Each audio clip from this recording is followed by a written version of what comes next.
Good morning and welcome to Bugs and Guts, the second session. My name is Gordon Studgink. I'm the coordinator of this class, and we're happy to see all of you and those of you online. And for this session, we have one more session next week. Thank you, Ian. And it's my privilege to introduce again Ian Cleary from Grand Valley State University. Ian is a native Canadian from Edmonton and did his graduate work at the University of Alberta, and he's now at Grand Valley. And what helped me welcome him again. Great, thank you very much. So today's session is going to focus more on the interactions between our microbiome and us, and really the ways that our microbes can influence us. So influence our metabolism, in some cases potentially influence our behavior. So it turns out that as we've learned more about the microbiome, we have observed more points of intersection, that these are not just passengers, that they influence what we are doing, just as we can do some things that influence how they may be operating. So there's a lot of back and forth between all of these little microbes and us. So there are lots of different examples that we could look at. Some have been tested experimentally. Some are situations where people have just looked at associations, correlations between different individuals, different conditions, and different microbial states. So I've picked out a few particular examples to talk about, but there are lots of things that are being examined now, looking at that point of intersection between us and our microbes.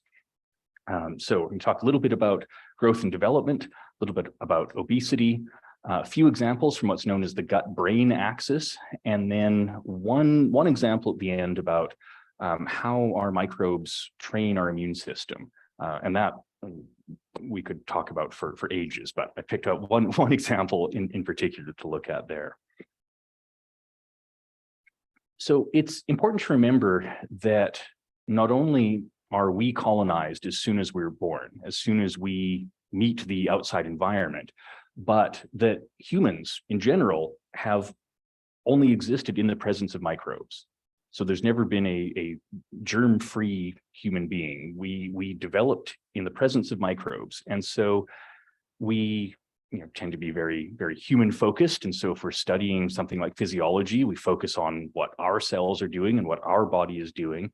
But all of those systems have developed in the context of microorganisms.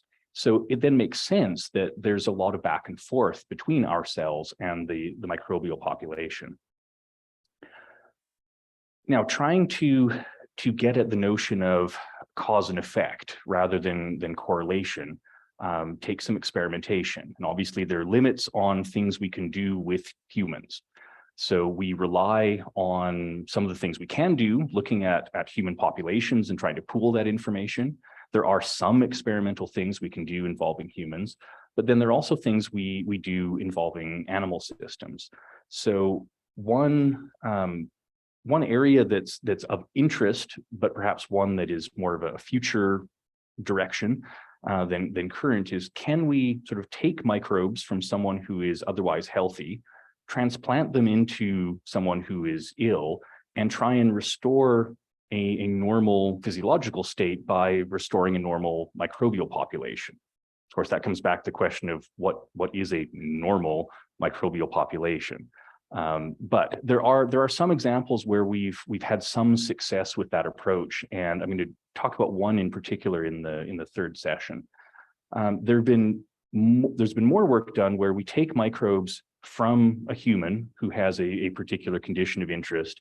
We transplant those into a rodent model and look for changes in the rodent, because we have rodent models of some of these diseases that we're interested in. So we can look for behavioral changes, we can look for growth changes, we can look for physiological changes. So this is a way that we've had some success in trying to demonstrate a cause and effect relationship between the microbial population and how that organism is functioning. Now, obviously, there are limitations there because a mouse is not a human. And while there are many similarities, there are, of course, many differences as well. But it's a way we can do some experimentation. And likewise, we can do the same thing within a model system. And there you're not dealing with the differences between the donor and the recipient of the microbes. But again, there are only so many questions we can ask in that type of setting. So we'll see some examples of a couple of these types of scenarios today. But it's a way that we can try and come up with that causal relationship rather than just correlation. One of the other things we can do with a model system is we can look at what happens if we get rid of all of the microbes. And in rodent systems, that's been done two main ways. One is take a mouse or a rat, treat with antibiotics to kill off all the bacteria, and then see what happens as a result of that. We can also actually raise the mice in a sterile environment, in a closed condition, and we can have what are known as germ-free mice. So they have never been colonized, they've never had a microbial population. And that really lets us then ask questions about what happens when there are no microbes around. And also, what happens if we then take that population and we deliberately reintroduce particular organisms or a particular source population? How does that then influence the development or the activity of those organisms? So this, again, can be a really useful tool. One of the things that was noticed immediately when people started working with germ-free mice is that there were changes in metabolism and there were changes in growth and development. So this was an immediate indication that the microbes were making a major contribution to the metabolism, to the physiology of those organisms. And there's a whole range of things that are altered, but one is that when they looked at the gastrointestinal tract, they found quite noticeable and specific changes. So when they looked microscopically, the germ-free mice had shorter and narrower villi. So this suggests then that there's going to be a difference in absorption ability, that the mice that have grown up in the presence of microbes have a greater capacity, greater ability for nutrient absorption from the gastrointestinal tract. And those mice without the microbes are somewhat impaired in that regard. Also differences in things like mucus thickness along the GI tract. So a lot of gastrointestinal changes in these germ-free mice. And that's the only difference. Everything else, they're eating the same food, they're in the same general environment, but they are free of any microbial population. So clearly, the development of the organism is in part in response to those microbes that are part of that normal exposure. So how can we relate this to what's happening in humans? Again, we can't have germ-free humans to study, but we can still look at changes in nutrition, changes in growth in relation to microbes. So this work was part of a study looking at nutritional supplementation in undernourished children. And there have been 2 or 3 studies that actually showed quite similar results. So it seems that there really is a good connection here. So one thing that was noticed was that even with successful interventions, successful nutritional supplementation, those children often had long-lasting issues in terms of growth and metabolism. So there seemed to be, even though the nutritional deficit was overcome, that there were still some ongoing issues. And the question was, well, why? If it's simply about a lack of nutrients, we can fix that. Why were there still some ongoing issues? And that got people then looking at the microorganisms in the GI tract. And what they noticed from these studies was that, so in comparison to healthy children, those who were on, again, a couple of different nutritional interventions, had reduced diversity in the microbial population. So all of these bars extending down between the baseline, it's a measure of difference in diversity in the gut microbiome. So whether they're looking right at the time of the intervention or even months afterwards, these children had reduced diversity in that microbial population. They're now back on a nutrient-rich diet. They're consuming similar diet to the healthy individuals, but long-lasting differences in that microbiome. So one suggestion is maybe the explanation for the longer-lasting growth effects has to do with what the influence of the microbes on the GI tract and on that nutrient absorption. So even though materials are available, they're not being absorbed as effectively. And if we think about the germ-free mice and the fact that there were structural differences in the gut, that makes some sense. Maybe it's not just about restoring the nutrition. Maybe that's not enough because there's actually a difference now in that human tissue because of how it's developed in this low microbial diversity environment. Again, a lot of things in this area, there's an element of correlation. But when you start to put the bits and pieces together, a logical story starts to come out of that. So this really suggests that we know that the microbes can process some of the foods that we eat, can make some of the nutrients available to us. This type of work is suggesting that they really are influencing how our own tissues are developing, and that part of typical human activity depends on that ongoing interaction between us and the microbes as we're growing. So again, another way to look at this is to take microbes from different human populations, introduce them into the animal system. And in this case, they'd worked both with mice and with piglets, and then see how that influences the growth and development of those animals. So again, looking at those same populations, healthy humans and undernourished groups, take some of their gut microbes, introduce them into the animal GI tract, and a similar pattern was seen where there were issues with growth impairment, with nutritional deficits now in those animal systems.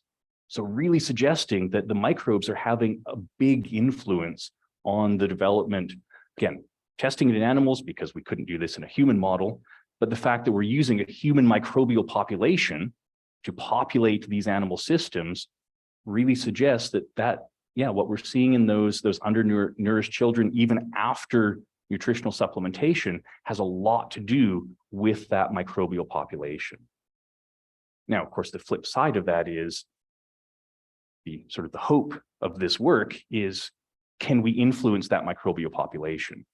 Can we, instead of just providing the nutritional supplement, can we try and influence what is the microbes in the gut to restore a more typical situation? Now, that's where we are left with a lot of those questions at the moment, but that's sort of the goal behind a lot of these types of studies. If we have a little more information, can we maybe nudge things in a better direction?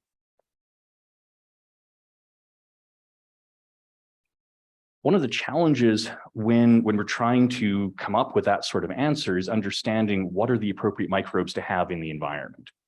And something I mentioned last time, and something that really comes into any of these nutritional metabolic studies, is it's not about necessarily one particular bacterial species. It's about what that species and related species are doing. It's about the metabolic capabilities. And this is just a great illustration of that, looking at species diversity versus metabolic diversity in the microbes between different individuals. And we can see that we've got a whole host of species that are only found in a limited number of individuals. But then when we look at what those microbes are doing, there's huge similarity between different humans. So this again is one of the challenges. How do we know which organisms we should be encouraging or perhaps discouraging, we often have to go beyond just itemizing which microbes are there and start to look at, well, what are they doing? What is their contribution? And that can sometimes be a bit murkier, a bit more of a challenge.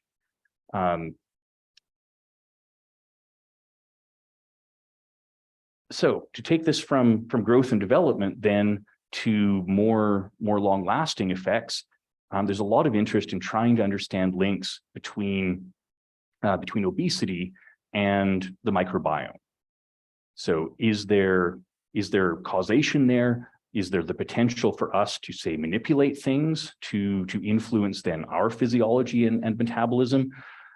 So that's the next area we're going to look at. What are some of the connections that are seen between obesity and the microbiome? There's a lot that goes on here, and there are things that go back and forth between us and the microbes. So obviously, our own metabolism is going to be influenced a lot by the sorts of foods that we are eating. But what we eat is also going to influence what microbes are going to be successful in the gut, and it's going to influence what products they are producing. So the microbes will be influenced by our nutritional intake. At the same time, the products that the microbes are producing from the things that we are eating can be absorbed by our cells, can induce changes in our metabolic state. And so there can be some feedback there. So we can influence what microbes are present and what activities they are carrying out. They can do the same thing. But that also means that then trying to understand what's the origin, right? If we see a change in the outcome, is it from us? Is it from the microbe? Well, it's probably going to be a little bit of both. There are a couple of different areas on when it comes to both signaling and nutrition that come up a lot in these types of studies. So one is that microbes are able to break down large complex carbohydrates that we aren't able to break down. So they have some metabolic abilities that we do not.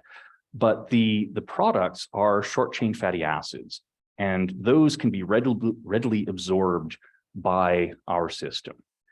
So this can contribute not only to just energetics, but also as a way to signaling. So we'll see that some of the molecules that are produced by these microbes can be absorbed and then can influence things like hormone secretion or other types of activities in the host.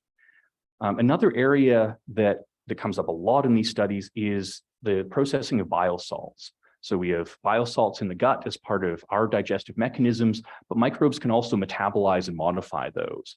And again, some of the microbial products can then influence what's happening in terms of some of our cells and what they are signaling to other parts of the body. So just a couple of examples of how we can have those types of interactions.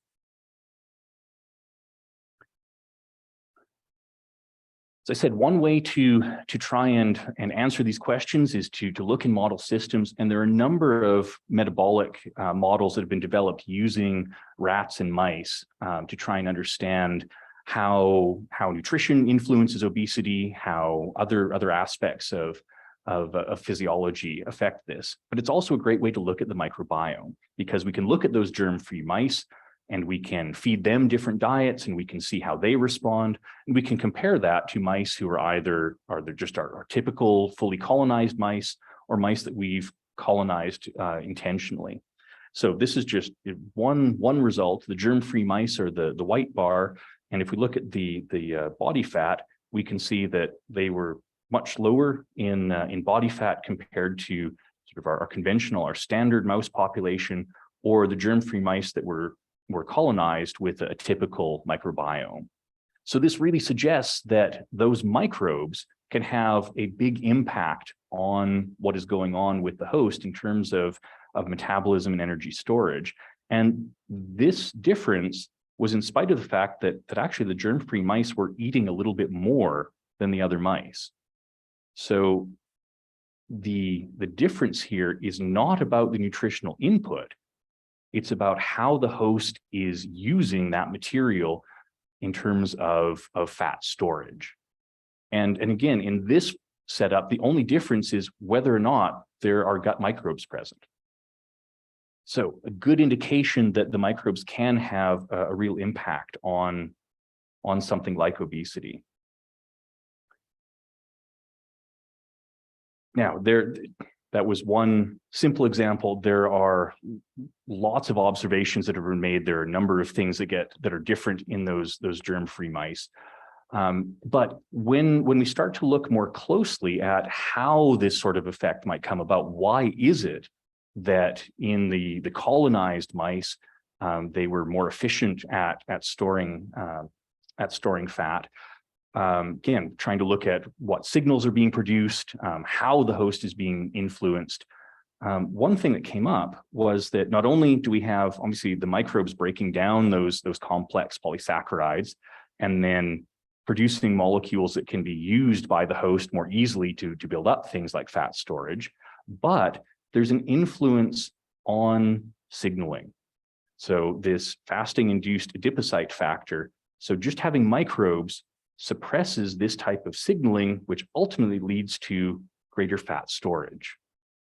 So this is independent of whether or not particular molecules, metabolic molecules are being produced. This is all about signaling.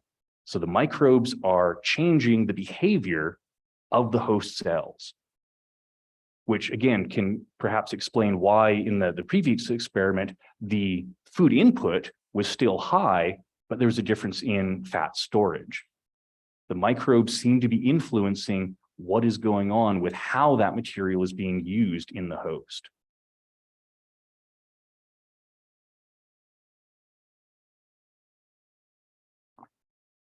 Now, we know that diet will influence microbial populations. And so if we, in this representation, not getting into the details of which particular genus or species is present, but just using the difference in color, we know that a high-fat diet will promote the growth of particular microorganisms. A low-fat diet produces or promotes the growth of a different collection of microbes. And we also know that if we change the diet, we change the makeup of that microbial population. So the microbes are going to respond to the different foods that we are eating. Now, that also then is going to be a challenge if we're trying to understand the how of all of this. If we do a population in mice, we can easily feed them a defined diet. We can track very closely what the microbial population is. When we're looking in humans, we're eating all kinds of things. We're not going to get 1,000 people to sign up for a consistent high-fat, high-sugar diet over a period of a month, eating nothing but the same food every time. No one's going to sign up for that. So anytime we're doing these types of studies with rodents, we can ask more directed questions. We can ask some simpler questions. When we're trying to do some of these studies in humans, we often have diet as a confounding factor. People are going to go out and eat different things. It's going to change the microbial population. And then we've got to try and figure out whether that change is related to the outcome we're measuring, or is it just coincidental? But we do know that if we change the diet, we're going to change the microbes, and we can shift things back and forth. Okay, so this can be changeable over time. We are not locked into one microbial population, one particular outcome, which again suggests that if we have a better understanding of the microbes and how they might be influencing something like obesity, maybe we can shift things in a desirable direction. Again, trying to understand what the best shift is a trickier thing to address. And this is a great illustration of that. So we've got the goal here was, if we look at a bunch of humans, can we come up with a signature, a common pattern of the microbial population that is associated with obesity? And the short answer seems to be no. So if you look, we've got a whole bunch of different microbes over on the side. These are the three different groups, the three bars. You'll see that the bars overlap no matter where we look. And these were three different studies, different locations, different numbers of people. But there doesn't seem to be that telltale sign. Again, one of the factors is if we are eating a high-fat diet, we know that's going to influence the microbes. But are the microbes contributing to that? Well, maybe, but how do we separate those things from each other? There were several studies that for a little while really looked like there was a signature. And it seemed to be the balance between these two groups of organisms. And again, there are a few studies that came out indicating that, yes, it was all about this ratio. So obese people had a particular ratio, non-obese people had a different ratio, and that's what we were going to use. That was going to be the answer. And if we shifted the balance, that was going to change things. This was going to be great. And then more studies were done. And as more studies were done with different populations and larger populations, it turns out that actually this was not the answer. That there was a lot of overlap between the ratios in different populations, both healthy and overweight. And more than that, when people started looking at individual species within some of these groups, there were individual members of these larger bacterial groups that were headed in the opposite direction. So in some situations, having a lot of these organisms seem to correlate with obesity, but there'd be one member that was way, way down in the obese population, which then comes back to, well, what is that? What is that supposed to tell us? So the answer is no. This ratio, which was being promoted and actually continues to show up in the literature, turns out not to mean much of anything. So it's tricky. And some of it comes back to the what is a healthy microbiome? What is an obese microbiome? And we don't always have a good answer to that question. I am going to show you one organism that seems to track pretty well so far. But we'll see how that goes. And then let's say that we do come up with something where we think, okay, we've got some microbes that seem to be associated with with not storing fat as well. Great. So what do we do with that information? Well, we can then say, what happens if we put that population into some mice? Are we going to see the outcome that we're expecting? And if we do, then maybe we've got something that we should be tracking and trying to influence. Again, the limitation is mice are not us. And so just because it works really well in a mouse model doesn't necessarily mean that it's going to translate over into a human system. Some things do, some things don't. If we do come up with something, then we are maybe in the realms of developing some sort of treatment. And that could be where we are trying to encourage the growth maybe of a particular group of microorganisms. Maybe we are providing them with a nutrient that they like. Maybe we are trying to populate the gut with that particular microbe. That's where we would like to go. And this is now into the realm of things like probiotics, which are not regulated. So you can call anything you like a probiotic and make whatever claim you like, and you'll find things on that. Anyway, that's where we'd like to go, right? We'd like to not only identify some sort of signature, some indication of the microbiome and metabolism, but also be able to influence it. So I've told you some things that haven't correlated well, that haven't tracked well. This is one where it seems like maybe this is an organism that is beneficial to us in terms of regulation, modulation of weight. So First, there is a correlation between this microbe and humans. So it seems that this is most abundant in those with healthy weight, and it's reduced in those who are obese. So that's where we start. We've got a correlation there, and this is held up through a few studies. So encouraging that maybe there is something there. When mice were populated with this organism, it actually reduced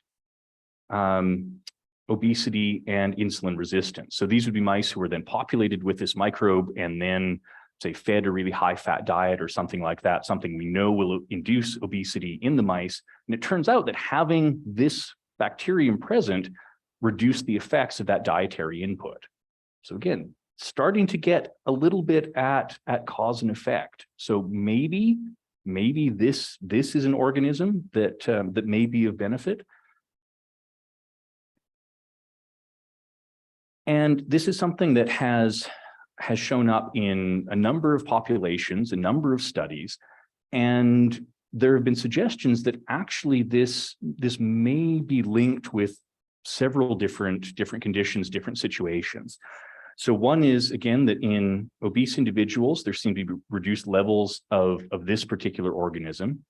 It seems that that's also the case in untreated type 2 diabetes cases. And it seems like there are more, perhaps, increased numbers of these organisms in other patients, so in those who've had gastric bypass or potentially even some neurological connections here. As always, confounding factors, there are other things happening at the same time, because it's not just this organism on its own that has populated us. So how do we try and link all of that together? So we know that there's an increase in gastric bypass individuals, but we know that there's a change to the movement of foods through the GI system. So that is going to influence the microbial population. Right? It doesn't necessarily mean that having more of these organisms is good or bad in that situation. We know that the microbial population is going to change.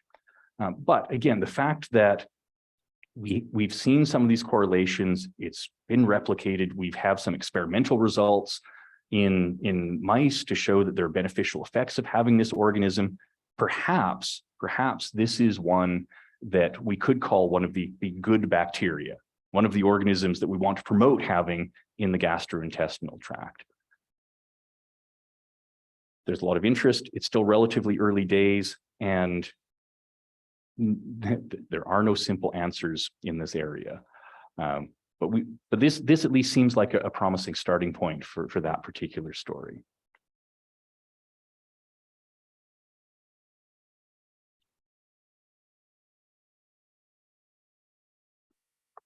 One side of the equation is nutrients, nutrient absorption, but the other is how might these organisms actually be influencing our behavior? And there are suggestions that gut microbes may be influencing things like appetite and impulse.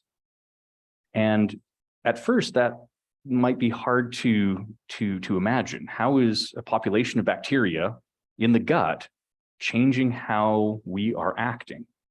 And the answer comes in the fact that the microbes that are in the gut are producing lots of chemicals that can then be absorbed and transmitted, or which can be bound by cells that line the GI tract and elicit changes in other locations.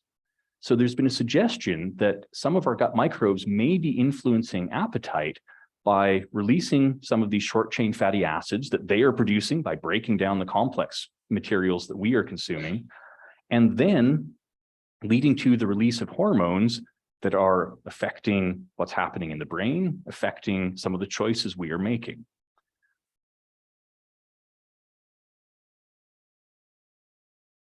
So it could be that some of the story for thinking about metabolism, thinking about obesity, some of the story is indeed what is happening directly in the GI tract. Some of it may be, how is that information then being conveyed to other locations, other parts of the body?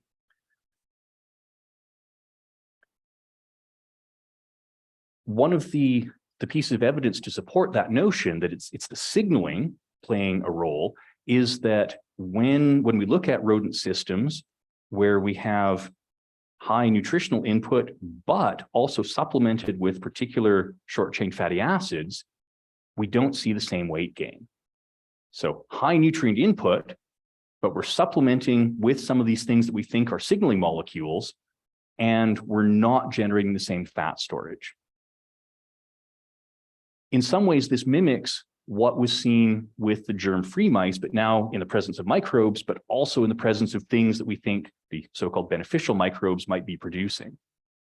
So some experimental evidence that maybe indeed part of the story is how these microbes are communicating with some of our cells to influence what we are doing.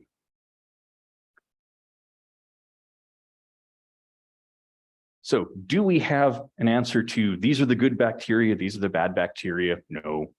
Are we getting some clues? We are. We are learning more about the system, and the more we learn, the better position we are to ask the next set of questions and see if there are things that we can manipulate in the system in a way that might be beneficial. There are a few ideas about how all of this may be working. So one is again to think about human development and the fact that we've always been carrying these microbes around. So of course, one of the issues is now we have easy access to nutrient-dense foods. In the development of humans, that was not the case. And so you can imagine that having not only a physiology that was efficient at storing fat, but a microbial population that encouraged that was a good thing. Now we'd really like to say, you know what, we don't need to store as much. We'd like to dial some things back. And maybe part of that becomes, well, we need to alter a little bit what the microbes are telling our body to keep doing. Maybe we could short circuit some of that signaling. Maybe we could tweak some of the population of the microbes. But there's also the idea that maybe part of this has to do with simply the efficiency at which we absorb those nutrients. And we think back to the intestinal changes in the germ-free mice. Some of this is going to be signaling, some of it is the basic structure, the basic physiology, that we are better at absorbing this energy because of our microbial population. So that's, again, a number of different ideas about how all of this may fit in. And then I think probably the newest area is that long distance signaling, that these microbial products could be influencing things like appetite and behavior. So lots of different levels on which the microbes may be contributing to this. Again, the microbes are not the only answer. And it's important to remember that the microbiome shifts when the diet shifts. So I think when this work got started, there was perhaps the notion of, well, I'm overweight because of my bacteria. It's not that I'm not exercising. It's not that I'm eating the wrong mix of foods. It's all about my bacteria, and there's nothing I can do about it. Well, there are things we can do. But again, the hope of this type of work is maybe we can have some more targeted interventions. Maybe we can do some things that are specifically manipulating the microbial population to give us some assistance in that area.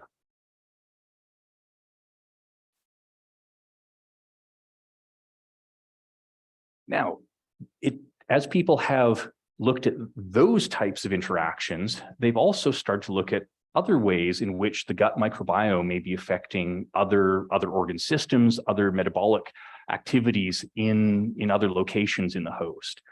So this gives you an idea of there's a whole range of things that are being investigated. I'm going to give one example of interactions between the gut and the oral cavity, and then a few examples related to what's being described as the gut-brain axis.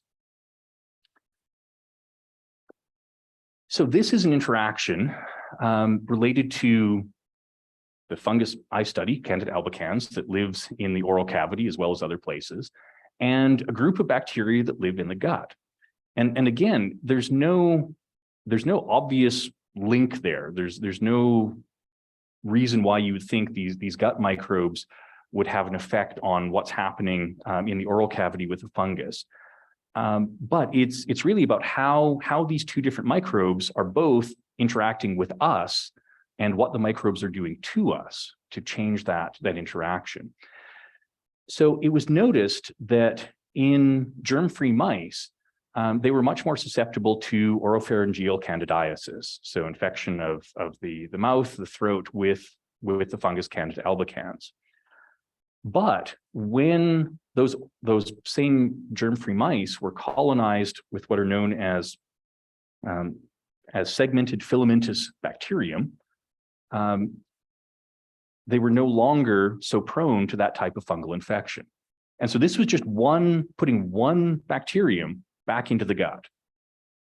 And all of a sudden, there was this dramatic difference in how the fungus was able to interact with the host in the mouth. So the two microbes are in different locations. They are not having any direct interaction with each other. When this, and again, it's a single bacterial species. It's not a community. It's just one bacterium in the gut. And yet now there is a reduction in disease in the mouth from the fungus. So it turns out that these bacteria produce retinoic acid, and that retinoic acid leads to signaling in the host, which stimulates the activity of this particular group of immune cells. We get what are known as Th17 immune cells, helper T cells, and those are important for dealing with oropharyngeal candidiasis. So we put these bacteria into the gut, they produce this molecule, that molecule activates some of the immune cells in the oral cavity, and we've got suppression of the fungal infection. Totally different locations, microbes that really have nothing to do with each other directly, and yet the activity of one microbe is affecting what's happening with the other, and we're in between. So as we learn more about the microbes, as we look more closely, we're discovering more and more of these types of interactions. Normally, if we're going to study something like oropharyngeal candidiasis, we're going to think about the host, we're going to think about the fungus, and that's where we stop. But maybe we need to start thinking about some of the other factors and some of these more long distance interactions rather than what is immediately adjacent to the organism we're interested in.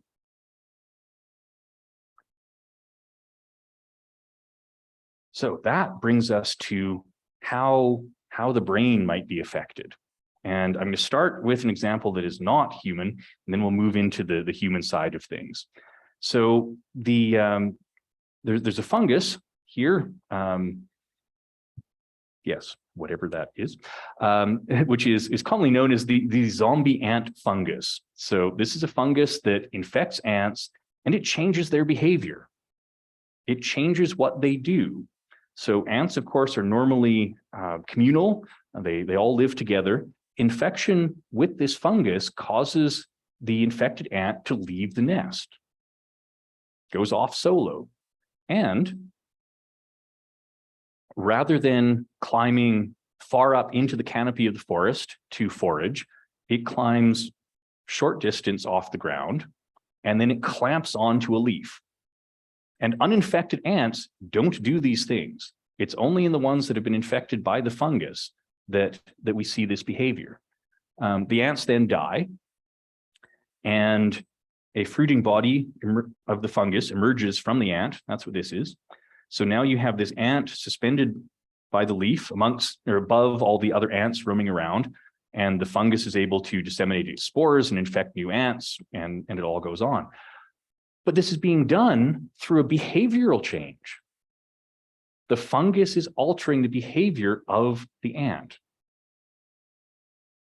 Now, it also turns out that the fungus is really good at growing within the muscle tissues. So when it comes to this clamping down on the leaf, some of that is being driven behaviorally. Some of it looks like it may be driven more physiologically, that the fungal cells, which are here amongst all of these muscle fibers, may actually be contributing to the muscle action. But this is a great illustration of how a microbe is affecting the behavior of an animal. Something that we wouldn't necessarily think of. What's more interesting, even more interesting, is this behavior was observed back in the 1800s. But it wasn't until much more recently that we understood what was going on, that indeed it was the fungus and it was changing the behavior of the insects. So we're going to leave the ants and look at humans. So it's described as the gut-brain axis has been getting a lot of attention. And it's an axis because it's a two-way communication. So the microbes can influence what we are doing. We can make changes in our physiology that will influence the microbes in terms of their success or their access to nutrients, that sort of thing. Again, we're thinking, well, wait a minute, the brain is here, the gut is there. How is it that we can have influence between those two environments? And there are a few different ways that this can happen. One I've mentioned already, which is some of these microbial products that are produced in the gut can get into circulation and ultimately reach the brain. So we could have activity, we could have influence in that way. We could have influence by microbial products stimulating nerve cells and having information communicated in that fashion. Or we could have microbial products that are influencing, say, gut cells to release things like hormones. So it turns out there are a lot of different ways in which the gut microbial population could be influencing the human host.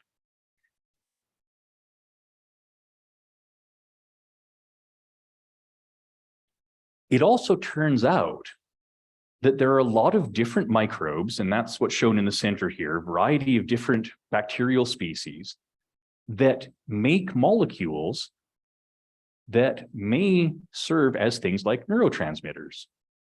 So there are microbes that can make things like dopamine. There are microbes that can make serotonin.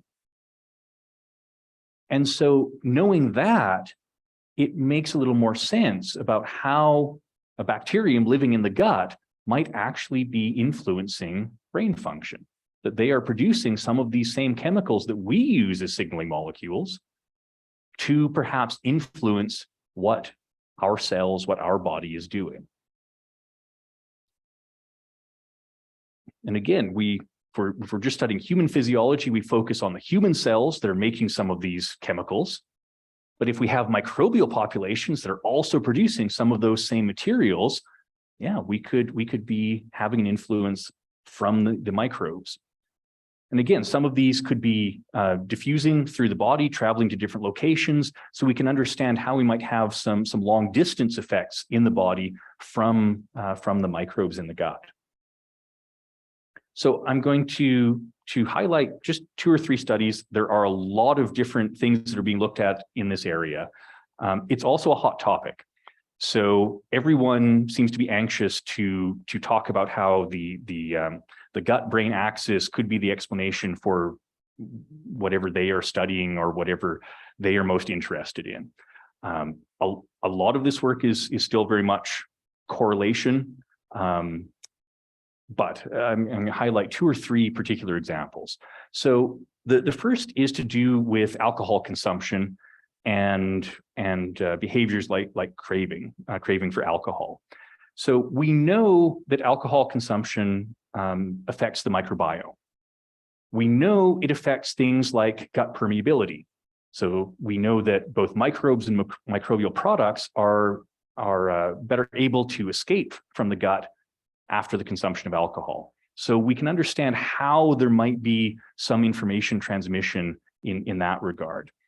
We know that if we take microbes from a human with alcoholism and we transplant those into mice, we know that we see behavioral changes. So suggesting that indeed the microbial population might be affecting human behavior in a similar fashion. So from the study I'm going to talk about, the question was, well, they looked at a number of things, but one of the questions was, is there a particular microbiome pattern, a microbiome signature associated with binge drinking? And this was done with young people who were described as non-addicted. So wouldn't be described as alcoholics, to try and see was there a connection that might be useful as, say, a diagnostic or a predictor in the population at large. And they looked at a whole range of different factors. So obviously the one that we're most interested in is the microbiome side of things. But they tracked alcohol consumption, they tracked diet, they tried to look at the best overall picture that they could to try and understand that link between the microbes and behavior. And they looked at a number of outcomes. They looked at things like craving alcohol. They looked at some other behaviors that I'm not going to get into. And they found, again, this is correlation, but they did find some correlation. So one was when they looked at some of the cytokines, immune signaling molecules, there was a correlation. There was a correlation between binge drinking events and elevated levels of these cytokines. Now, again, it's a correlation, doesn't say that one is necessarily causing the other. But what was interesting was there was also a correlation between elevated levels of those molecules and craving behaviors or craving responses on surveys. So again, there are two correlations, but we've got a correlation between the consumption and these molecules, and then between levels of these molecules and alcohol craving. Maybe there's a link.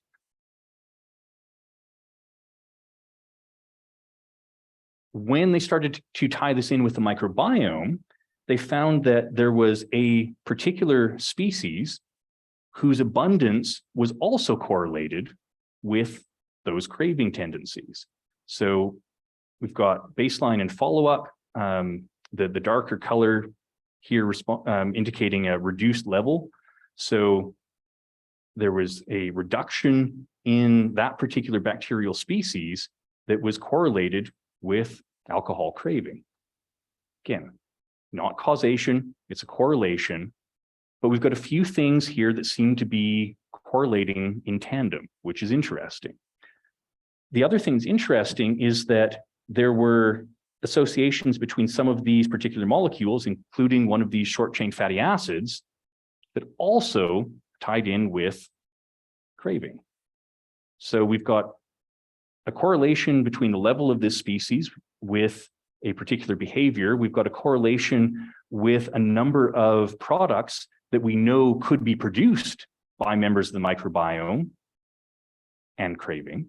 Again, it's not a cause and effect, but there are a lot of things that are lining up in a very similar fashion, which is interesting.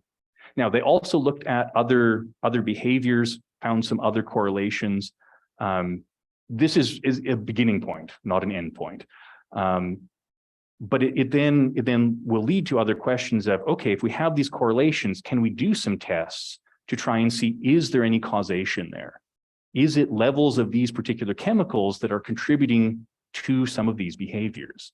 And are those coming from the microbiome? Is that part of the equation?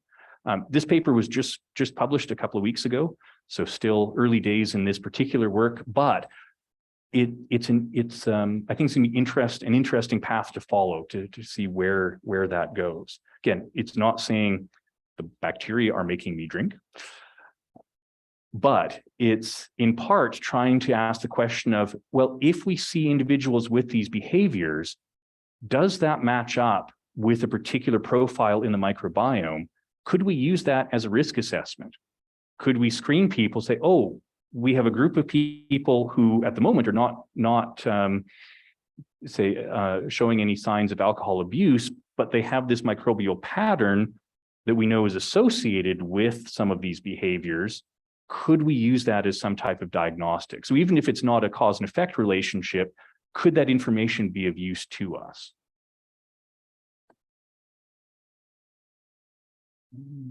Yeah, all right.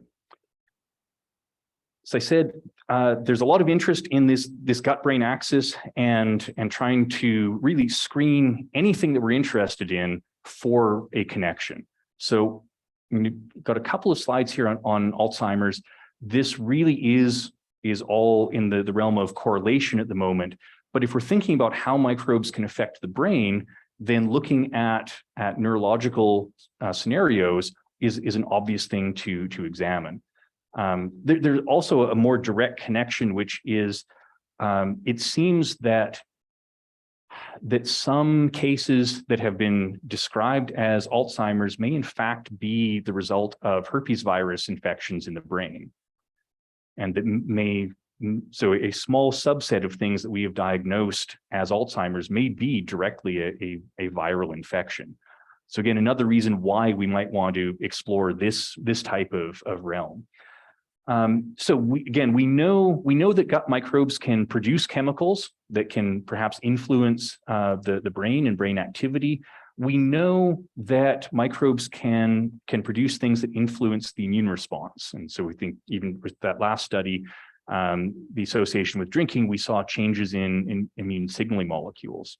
So the question then arises, well, is there any link between the gut microbiome and Alzheimer's?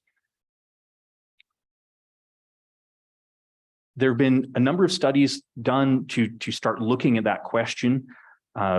There isn't a clear-cut answer. And just as with any of the gut microbiome studies, there seem to be some contradictory results when you start to compare different studies. One of the other challenges here is that we don't understand the details of Alzheimer's well. And so a lot of these studies have focused on high versus low amyloid individuals when we don't know if the amyloid is a cause or a result of the disease, which of course then makes it that much harder to try and interpret the microbiome results. Anyway, there have been some correlations. So there are some individual microbes that seem to be decreased in association with Alzheimer's patients. And again, some of these have been versus healthy control. Some of them have been high versus low amyloid. But because we know that microbes can influence immune cell development and immune cell signaling, and there's a suggestion that perhaps some of what's going on with Alzheimer's and both plaque formation and amyloid formation is perhaps the immune cells not being able to deal effectively with some of the things that are happening. This is an interesting area to explore, but it's not one where we have a clear-cut correlation yet. But just the fact that we know that the gut microbiome has the potential to influence what's happening in the brain, there's a lot of interest in looking at things like Alzheimer's, at Parkinson's, seeing if there are any links. Now, again, even if we don't establish a cause and effect relationship, it would still be useful if we found a correlation that could be predictive or diagnostic. So that's the other aspect of the work. Not necessarily can we come up with something that we can change, but can we say, okay, in these individuals, this organism is consistently elevated. We can then use that as a screening tool before, say, symptoms develop or something like that. So in some ways, perhaps not a very satisfying story because we don't have the big answer yet. But just to give you an idea of some of the directions that people are going to look at this gut-brain axis and the potential involvement in a whole host of different situations. So another one of those that's more on the behavioral side is looking at links between gut microbes and depression. And this is another situation where there's some correlative work and there's also some experimental work, and the experimental work is actually quite interesting and potentially quite exciting. So one thing that, talk about 2 or 3 situations where there's a correlation between the microbiome and depression. When I look at these situations, it strikes me that it may be difficult to separate the depression from the other thing that it correlates with rather than the microbiome per se. So one is there's a link between irritable bowel syndrome and depression, and irritable bowel syndrome, of course, is going to be related both to what's happening with the host, but also what's happening with the microbiome. Indeed, there's a whole avenue investigation looking at the microbiome and irritable bowel. But for now, we're looking at depression. People have been trying to profile, again, is there a microbiome community that is linked to depression? Some mixed results there. But on the experimental side, when human microbiome populations have been transferred into animal models, we actually see behavioral changes that are used in those animal systems as models for depression in humans. So there does seem to be some experimental evidence that microbial population could be influencing our behaviors in this type of fashion. So this was taking antibiotic treated mice and then populating them with rats rather, with a human microbiome population into the gut, and then running these rats through a variety of tests that are used to assess things like or to stand in for depression. And so we've got preference for sucrose reduced in the mice that were colonized with that particular microbiome population, reduced performance in a maze, changes in how the rats were behaving in an open environment, reduced climbing. So lots of things that are used when we're using a rodent model to study something like depression. All of these were reduced in the rats that were populated with the microbiome from humans identified as depressed. Now, how, why? Don't know. But this being an experimental result goes beyond that correlation. Now, again, how does that translate into human behavior, human alterations? There's quite a gap there. But the fact that this is a fairly straightforward experimental setup, and we've got quite clear changes in the behavior of the rats, that really is suggesting that the microbiome is part of this story. And when we also put it back in the context of the fact that we know that there are gut microbes that can produce molecules that are used as neurotransmitters, we can understand perhaps how this might be happening, even if we don't know the mechanism yet. We don't understand that detailed side. Just the possibility that this could be part of the story is interesting.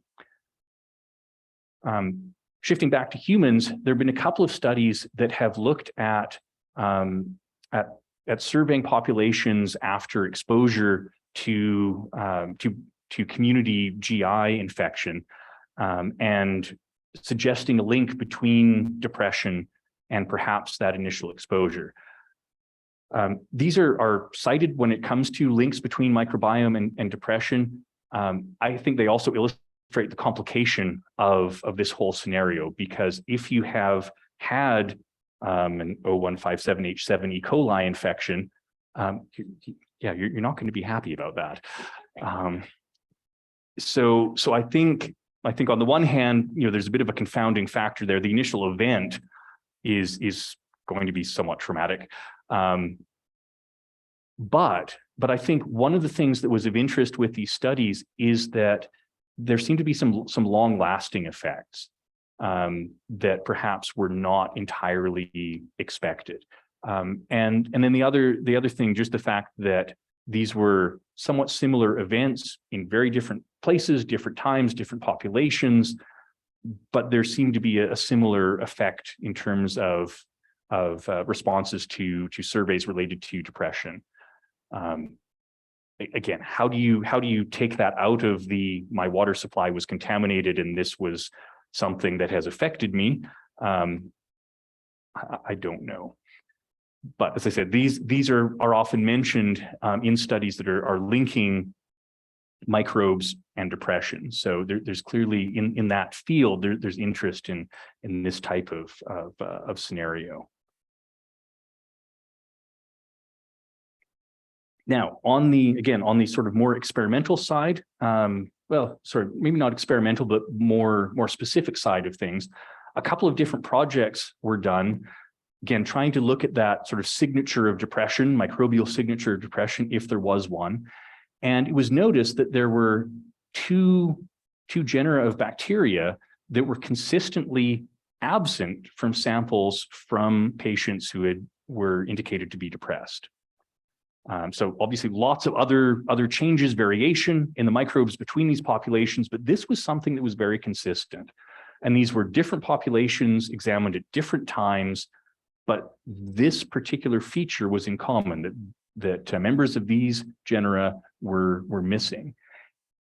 And then the other thing that again suggests maybe there is a link there is that organisms from one group seem to have some metabolic capability related to dopamine production. And again, we've got this particular fatty acid butyrate, which we know can influence things like the immune system. So there's some logic there, not a cause and effect, but there's some logic to how these interactions are lining up.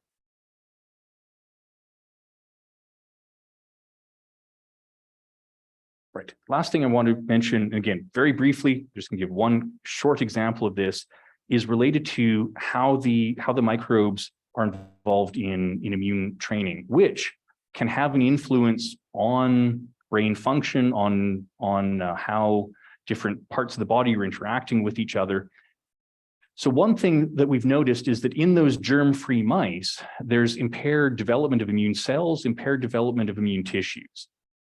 So beyond just the basic defense side of things, it seems that the overall development of our immune system depends on exposure to microbes.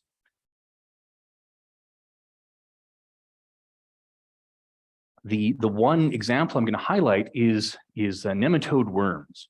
So we used to, I mean, the entire human population used to be frequently and commonly infected by these particular parasites. But our exposure to them has been reduced as we've had changes in hygiene and sanitation.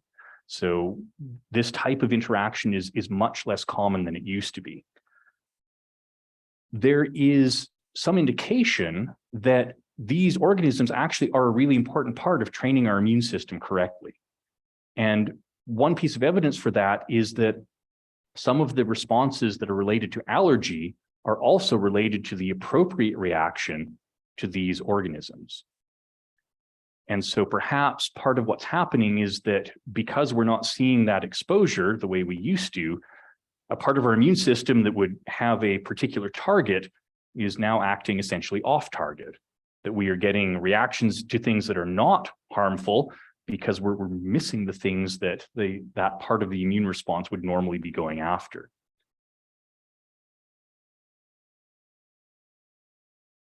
And it turns out that as we've looked into this in a little more detail,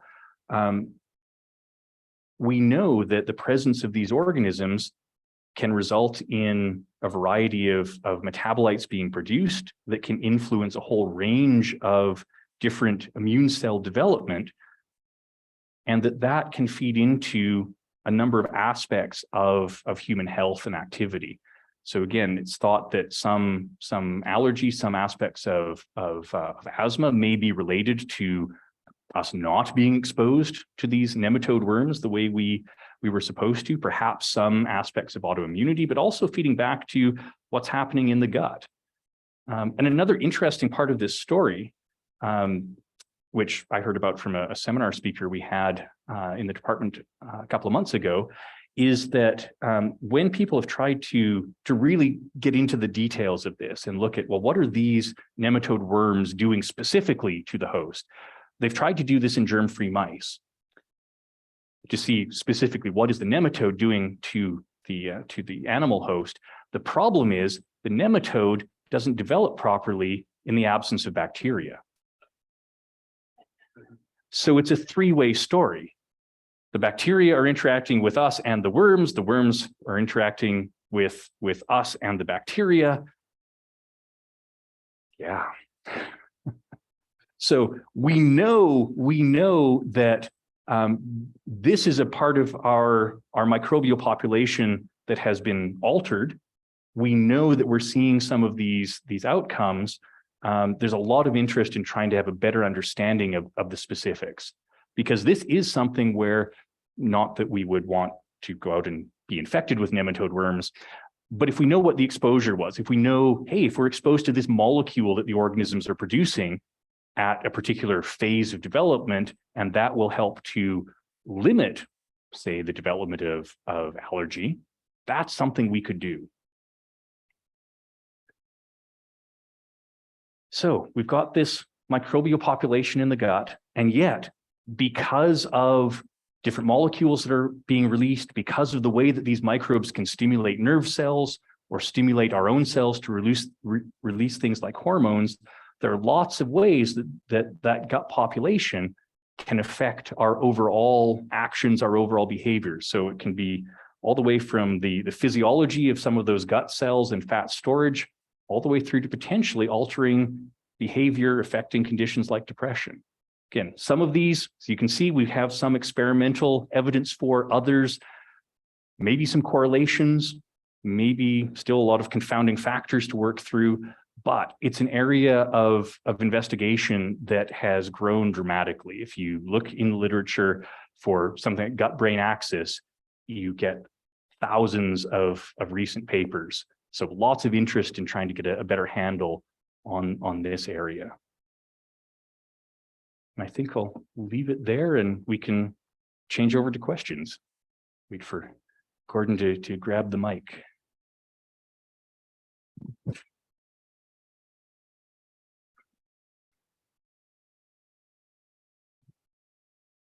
I've noticed that there was a fluctuation in there between mice and rats. Sure. Is there any difference in the two as far as experimentation goes? Yes, and I'll admit it's not my, I don't do rodent work. So that's not my expertise, but right.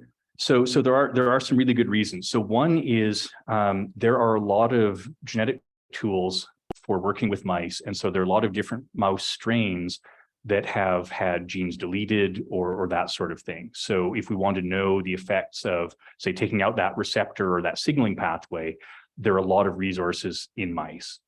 My understanding is that rats might make a better model for looking at some aspects of things like obesity, but we've got more different strains and different tools in mice. So that's why some studies are done with some and some are done with the other. Curious about a colon cleanse. Right. Yeah. So that's a popular notion. We need to sort of fix the colon. And obviously, if we think about the gut microbiome, not only is it going to be influenced by the foods that we eat, but we've got movement of material through that environment, which will carry away a lot of microbes. But the microbes repopulate quite rapidly. So when people have looked at the microbiome with something like a cleansing regimen, they find that very quickly it's repopulated and looks very much the same. There's some suggestion that the appendix may function as a reservoir for microbes because it's sort of off to the side, and that if there is either something we do deliberately or an illness that leads to a loss of a lot of those microbes, that could be a means of repopulation. Is a question online, or there's actually two. One was, could this science also be used for negative results like biological warfare through water supply, etc.? I mean, one could imagine perhaps. I think there are easier options for that to have an effect with a microbe. Grow up something that makes a toxin, I think would be an easier path than tinkering with the microbiome. But certainly you can imagine that if you identified something that had a particular negative effect and could mimic that by putting it, say, in the water supply, then that could happen. Interesting. Okay. And the other question was, please comment on the use of a fecal transplant from a healthy human to a person infected with resistant C. diff. So I actually plan on talking about that in the next section. So if I can, I'm going to leave that to session 3. So when it came to probiotics, Sure. it seemed to me you were noticeably short with your comments. So I'm just offering an opportunity for more if you so desire. So I plan to talk a little bit more about that in the next session. But I will say, so one of the things with probiotics is how do you shift this complex community? If you've got a bunch of microbes already in that environment doing their thing, how do you introduce something that's going to become established? And that's tough. But that's also kind of the goal with some of this work, I think. If we can identify that healthy signature, can we shift the microbial population? And maybe it's not taking a tablet that contains one species. Maybe it's more that we know a population that we desire needs a specific nutrient. And so we take a supplement that will encourage the growth of that particular microbe. But there are, when we think about the complexity of the community, we know that having the microbes there is part of the normal protection to stop outside pathogens from becoming established. So how then do we say, well, we really want to put something in there? That might be hard.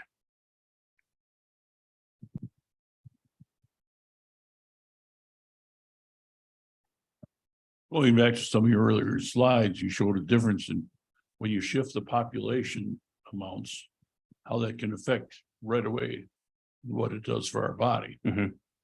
But what does it do for the rest of the biome that's there? And that shift of population is going to affect everything else. And if afterwards, it's going to be the byproducts of those Mhm. items change, and what enters into our body changes due to an effect that changes the biome because of the population shift. Right. That wasn't touched, but I imagine that makes experimentation in that area extremely difficult. It can, and this ties in with the whole probiotic story. If you've got this whole interacting network of microbes, and you think about it as a physical, you imagine like a physical network that you sort of push on one side, and the effects of that are kind of distributed throughout the network, and maybe kind of pushes back the other direction. It can make interpreting these sorts of results difficult. Right, and so some of it comes back to, in science, you try and start with a simple question where you can get a simple answer, but then how do you apply that to the real world environment with all of that complexity? It's tough. I'm interested in what you said about depression, and the one study, it looked like that there were two kinds of bacteria absent from Yes. depressive individuals. Yeah. Could that lead to something like to treat depression, adding that to I think that's a great question. Yeah. And I think that's the sort of thing where you can imagine starting in the rodent population, Mhm. where instead of just transplanting that starting mix, maybe you supplement it with your desired organism Mhm. and see if that affects the outcome. I think that would be a great follow-up to what has been done. So if we know these are absent and we know we can mimic that depressive behavior in the animals, what happens if we add those specific organisms? I think that's a great question. And that differs from like taking medicine for depression would be, it's not a natural ingredient that you're taking to change the serotonin in your Sure. brain, right? This would be more natural. The other one is, Which also then leads to the sort of the complication side of this is, we see these are absent. Until we've done more work, we don't know what effect it might have if we all of a sudden introduce these. And let's say that is the answer. Well, what's the right level, right? What if we put these in and that throws something else out of whack? gotcha. But you're right. That's the sort of avenue to explore. I was interested in the bacterium that produced dopamine and wondered if we could put that in the drinking water of Congress.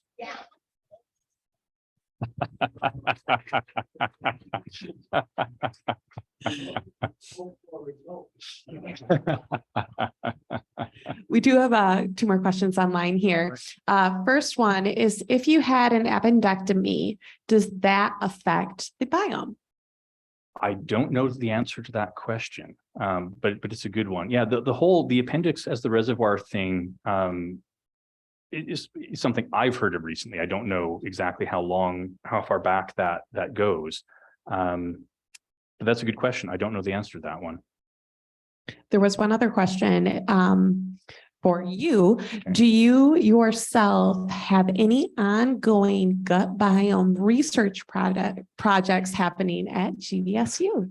So I don't study the gut microbiome directly. The organism I work with is part of the gut microbiome. So no, it's not what I do directly.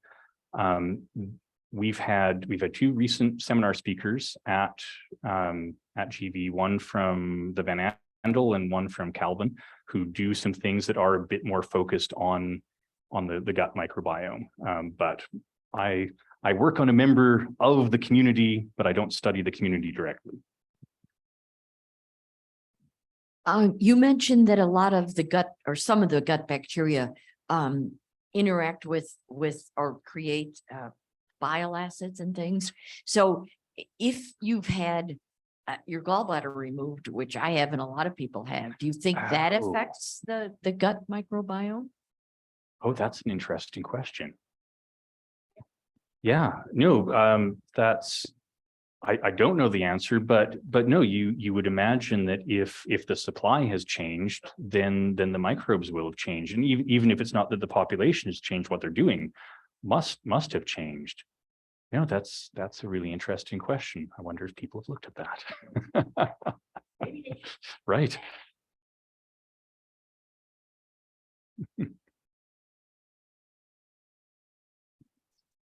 I knew Steve would be ready eventually. No, it's only another comment. It's not only what you take in that can affect the gut biome, but what you do. For example, the gut biome is affected by exercise. Yes. Yeah, because there are certain bacteria that metabolize lactic acid, for example, and lactic acid interferes with exercise, creates muscle aches, and if they found in athletes, for example, that the percent of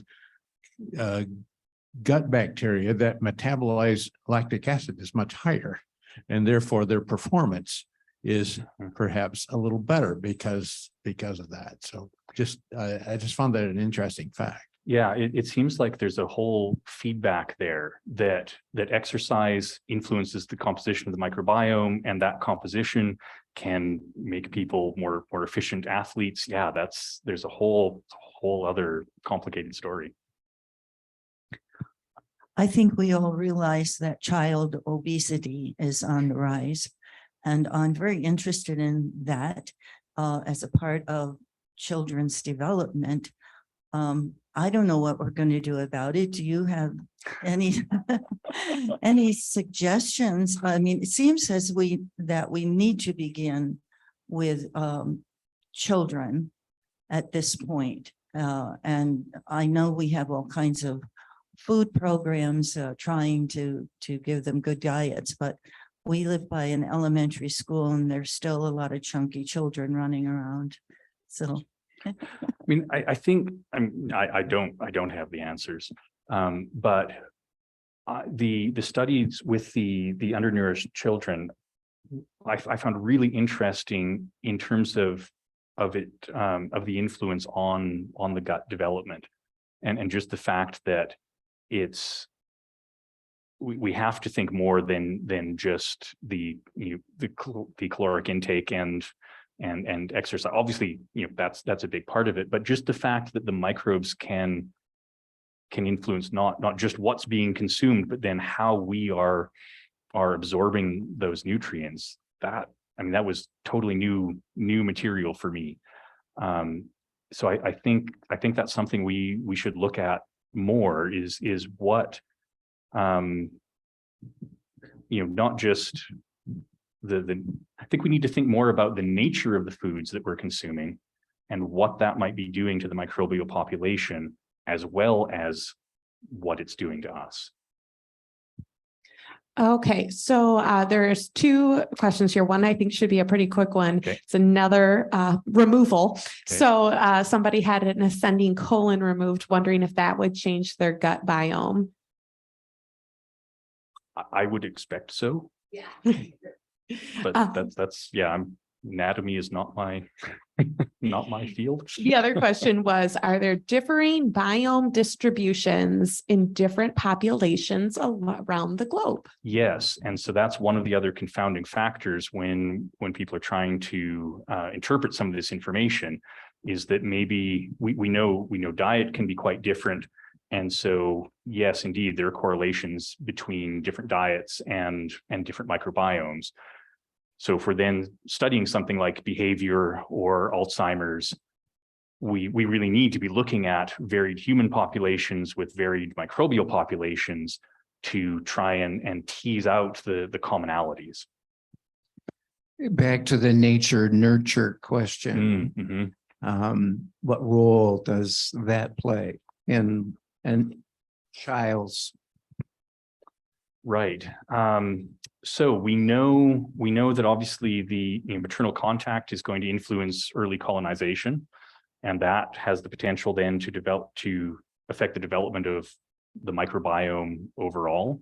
Something I didn't touch on is we know that individual genetics has a role to play, because that will influence what receptors we have or how exactly we are responding to some of these chemicals. So just as in overall development, both are going to play a role on the microbiome side. I think it's interesting you mentioned genetics. It seems like these problems are very, very similar. You can almost say that I inherited my microbiome. Sure. I mean, there's an element of that. Yeah. Yeah. I mean, we don't, but no, it's the same problem. Right. And actually one of our recent seminar speakers was looking at that question, and it was not the heritability of the microbiome per se, but sort of what influence the microbiome was having on other epigenetic factors that fitness differences from generation to generation were being influenced by interactions with the microbiome. Yeah.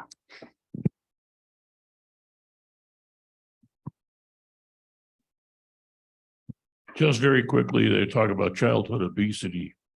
Get them off the tubes, outside, playing tag, getting dirty, playing up, not sitting in front of a tube for hours and hours, doing nothing, eating fat food. We ate fat food, but we were out playing tag and hide and seek and Indians and cowboys and all that.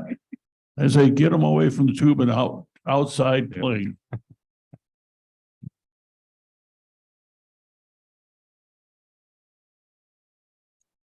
Sorry, there's one more question online that just came through. Does the unborn fetus already have a gut biome? No.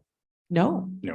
And there's been some discussion about that, but actually someone who's just joined the University of Alberta, and so I'm the alumni info newsletter.